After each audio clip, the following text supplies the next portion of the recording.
Kaboom! This is what I'm going to use. See, there's a picture of the washing machine. And what is this? Anti-vibration pads. Stays put, reduces noise. I'm going to try these, and I'm going to put those on the bottom underneath the feet. Now that I got everything adjusted, I'm going to put those on there, and I think that's going to do the trick. Now, do all washing machines need these? Probably not. But if you have a troublesome one, like this one here, we're going to use these little pads. Okay? Now to figure this out. See there, prevent appliances from unwanted movement walking across the floor like this one. Diminish vibration from your washer. Prevent noisy rattling throughout the house. Protect floors. That's why I'm going to use this. I'm reading the directions, and it came with these little pads, and they're kind of like gel. And it's like, how do you put these on? And I read the back of the directions, and the directions say, remove protective covers from gel inserts. Place the gel insert onto the bottom of the anti-vibration pad. And the bottom of the pad has circular pattern. Okay, so here's the circular pattern. We know that's where the foot is going to be, so we're going to set that down on the ground. They want me to take these little gel pieces and take it apart off of this plastic goodie. See if I can get it.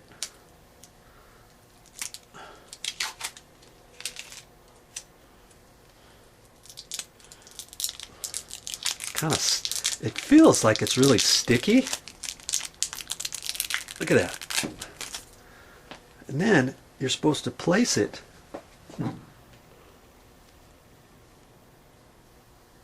right on there like that. But see, it's like, it doesn't want to stick to the rubber very well, does it? But I think once the pressure of the washing machine goes down, you know, I'm going to then set this down on the ground, position it underneath the foot. So I've got to raise the washing machine now, and then gently position this under, and then lower it down. I'm here all by myself, so I'm going to have to lift up the back, put a hammer under there or something like that, reposition those, lift it back up, pull the hammer out, or 2x4, whatever you got. See, if you had somebody to help you, it'd be a lot easier. Okay? I'm going to get these all set up, ready to go. Just like that. So far, so good. Now see, before I lift up everything, put everything into position, I want to make sure that this washing machine is exact where I think it needs to go, you know? I think I'm going to slide it over a little bit, keep it off that where the hot water heater little pedestal is,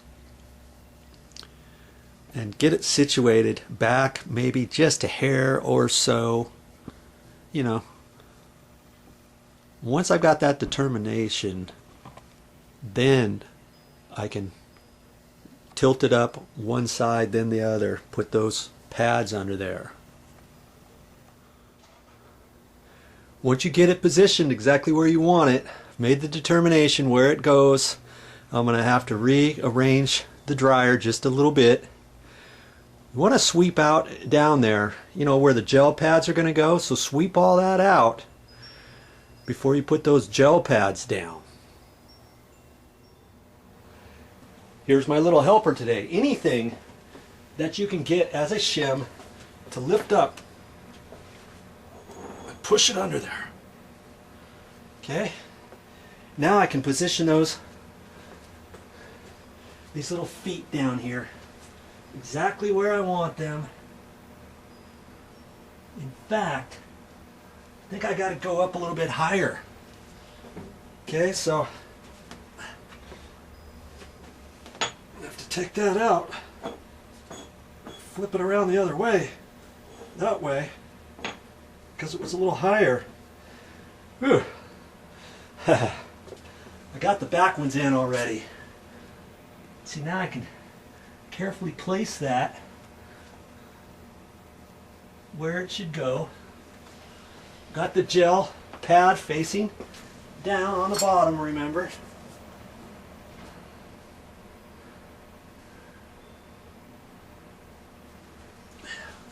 I'm going to raise this back up and pull that out of there.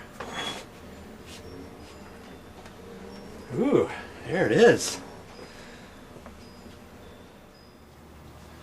Now see, if you need to, you can look at that.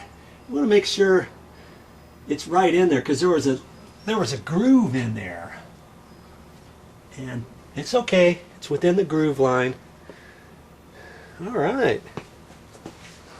There it is. See, can't really see the back ones, but you can tell that it's up. I think you can barely see them. Okay. Now to put the drawer back in. It's important to get it in the right little grooves. You'll see them. Okay. Just be careful with it. There. Just gently push it in. Now push it in all the rest of the way. There it is. Exactly where it's supposed to be.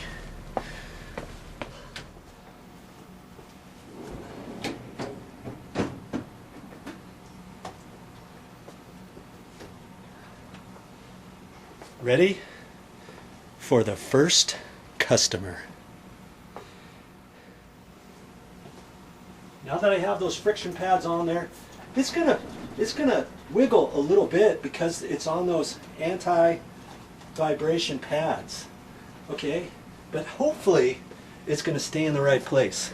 Now it may take 3 or 4 loads for the owner to realize if it's fixed the problem or if it hasn't fixed the problem. What happens if it didn't fix the problem?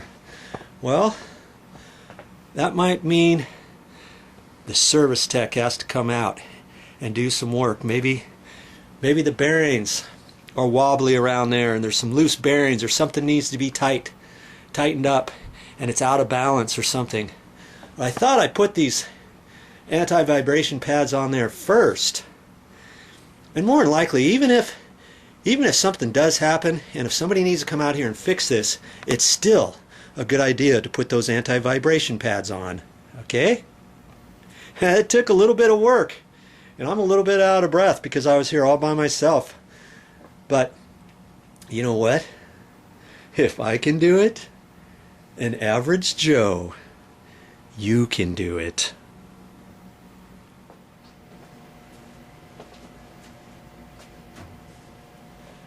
Whoa. Hey.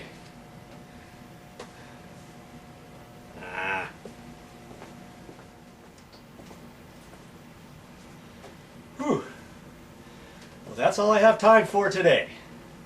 But I'll be back with more videos.